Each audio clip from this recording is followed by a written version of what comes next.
মাস হয়ে গেছে, তাই বেগমভিলিয়াকে রিপোর্ট করতে হবে। যদি আপনারা দুপুরের রৌদ্রু তাপে রিপোর্ট করতে না পারেন তাহলে আপনারা রাতেও করতে পারেন।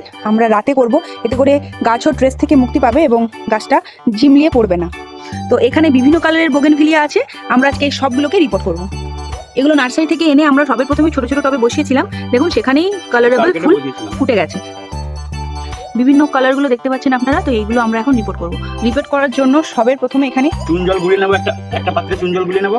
পুরাতন টবে গাছ লেগেছিল শীতের সিজনাল ফুল, এটা মরে গিয়েছে, সেটা তুলে দিয়েছি।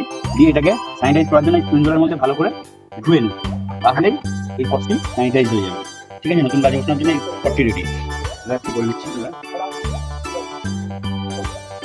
এখন আমরা বসাবো মোনালিসা রেড। ফুলটির কালারটা খুবই মিষ্টি, ছবিতে যেটা দেখা যাচ্ছে তার থেকেও ভীষণ মিষ্টি। এই ফুলের মধ্যে একটা সাদা রঙের ফুল ফোটে এবং এইভাবে একসাথে 3টা থেকে 4টা ফুল ফোটে। এইটা এখন আমরা রিপোর্ট করব। এটা 8 ইঞ্চির টবে বসাবো। সবে প্রথমে গাছকে আঘাত না করে তিরপলটা আমরা কেটে নেব। আপনাদেরকে এই তিরপলের মায়া ছাড়তে হবে, নাহলে কিন্তু রুট বাউন্ড কেটে যাবে, তাই এটাকে কেটে বসালেই ভালো হয়। এই সাইড থেকে একটু করে মাটি ছাড়িয়ে দেবো হালকা করে, যাতে নতুন মাটিতে শিকড় রুট ভালো করে স্প্রেড করে। সেই জন্য সাইড থেকে কিছুটা করে মাটি কেটে নেব।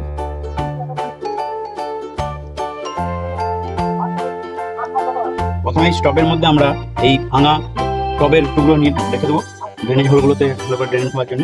তারপর মাটি ফিল করে নেবো, এরকম একটু করে নিয়েছি। দিয়ে তারপরে এই গাছটি বসিয়ে আবার আমরা এর মধ্যে মাটি দেবো। এই মাটিটা রেডি হয়ে আছে বালতির মধ্যে। এই মাটি তৈরি প্রসেস আমরা একটা ভিডিও দিয়ে দেবো।